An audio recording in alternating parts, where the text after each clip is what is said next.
Olá, está começando o Jornal da CUT, Central Única dos Trabalhadores. Nos dias 12 e 13 de novembro, a CUT realizará o Encontro Nacional do Macrosetor Serviço Público, no Hotel Braston, em São Paulo.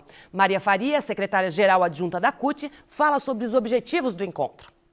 O objetivo desse encontro é a gente ter um panorama mais geral do serviço público no Brasil, a sua organização, seu financiamento, suas diversas formas de gestões e ter uma noção, um quadro geral do que é o serviço público e do que são os servidores, sejam eles nas 3 esferas de governo e mais aqueles serviços que também são...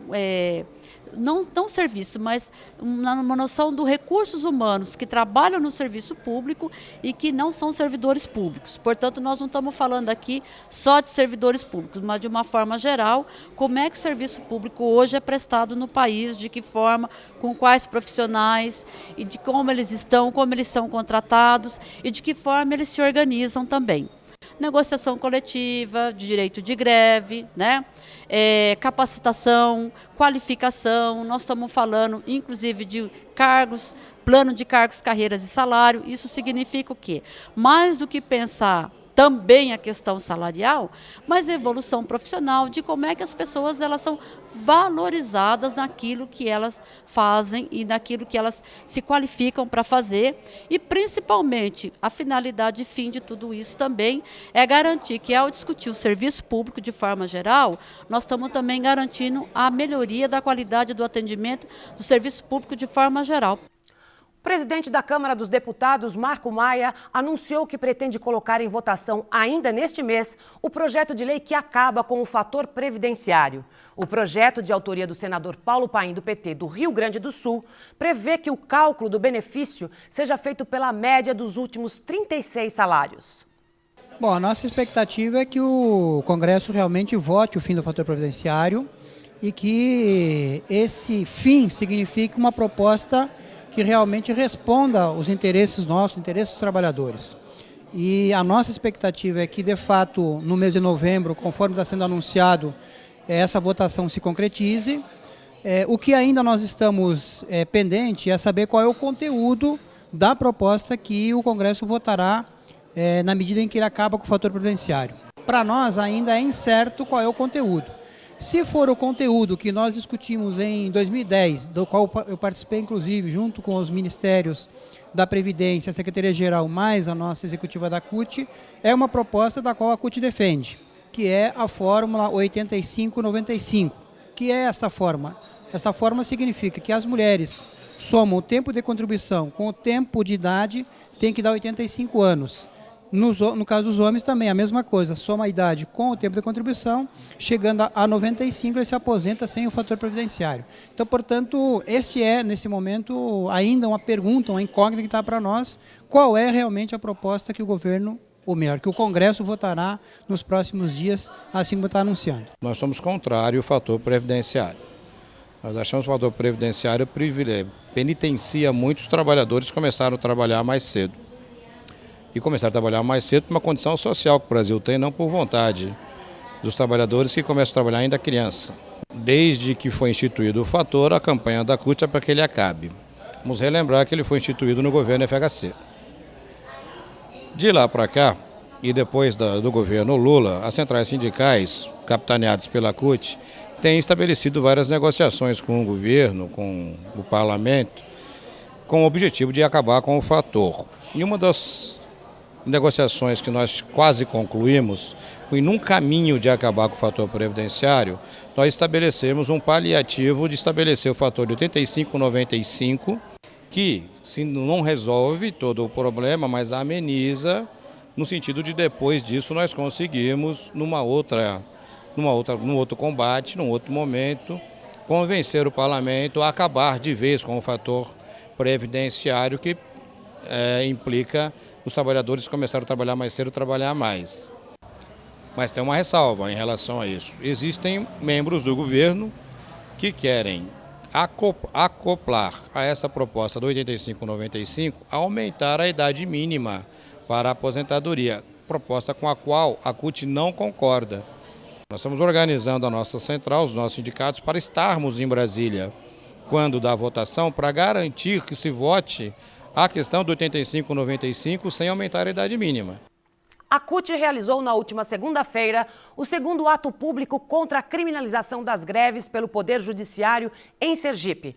Cumprindo ordens do Tribunal de Justiça de Sergipe, a Polícia Militar impediu a continuidade do ato, retirando os equipamentos de som e imagem num ato de truculência e desrespeito às garantias constitucionais de livre manifestação. Primeiro dizer que o direito de greve é uma conquista da classe trabalhadora e que não pode retroagir. De fato, os magistrados de Sergipe têm penalizado duramente as greves, não só do servidor público, mas também do setor privado. A CUT promoveu, há 2 anos atrás, a maior manifestação da história de uma central, que foi exatamente contra a criminalização das greves, a judicialização. E nesse aspecto, não dá para tratar como vilão só o judiciário, que é conservador, que não gosta de trabalhador, mas também aquele que pede, o gestor, o patrão. E é uma situação hoje insuportável, porque os desembargadores estão concedendo até tutela antecipada. Coincidentemente, no dia de hoje, está acontecendo em Aracaju o Encontro Nacional do Judiciário. E já fui informado de que a polícia já prendeu o carro de som da CUT, está lá junto com os sindicatos filiados, fazendo um grande protesto e até o final espero que não esteja ninguém preso, mas se for, não tem problema, vamos colocar exatamente nos anais da história para provar que o Poder Judiciário do Brasil, ele é reacionário, ele trabalha contra a democracia. Nós temos trabalhado numa frente junto com o movimento sindical, mas com a OAB também. A OAB tem sido uma parceira nossa nesse debate. Eu acho que o principal de tudo é constranger o Poder Judiciário. Eu, por exemplo, tenho feito debate aberto na imprensa sobre a necessidade de controle externo do Judiciário. O Judiciário faz e acontece, e ele é julgado, no máximo, por eles próprios, que é o CNJ, que já cria um problemão para eles sendo julgados internamente. Nós estamos defendendo, inclusive, como está lá a faixa da CUT hoje na manifestação, menos poder para os magistrados e mais poder popular. É uma forma de dizer que não está satisfeito com a atuação deles, que parece semideuses, que podem fazer de tudo e não acontece nada. O programa de concessão no sistema portuário, que estava previsto para ser lançado no mês de outubro, tem por objetivo reduzir em cerca de 30% o custo do escoamento para baratear as exportações do país. O Jornal da CUT conversou com Eduardo Guterra, secretário nacional adjunto da Saúde do Trabalhador da CUT, sobre o tema. A gente tem ouvido e lido na grande mídia que o governo pretende publicar essas mudanças no setor portuário. Mas a gente não sabe, não conhece, não existe informações oficiais de como vai se dar esse plano. Então há uma ansiedade, há uma expectativa, mas nós não sabemos de fato o que o governo quer fazer com nossos portos. O governo cometeu um grande erro ao ouvir os empresários para moldar ou formatar um pacote do setor portuário.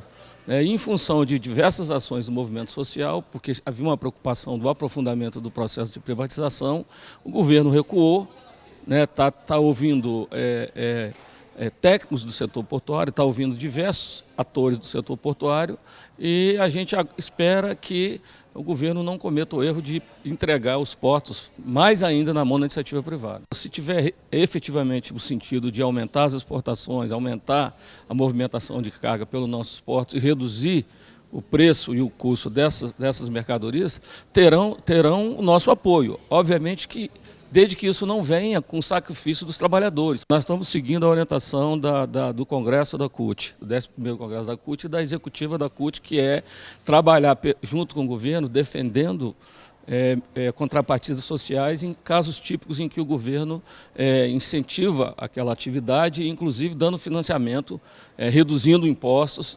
Eu acho que, pelo que a gente percebe, o governo vai tem ido muito nessa linha, no setor portuário não é diferente.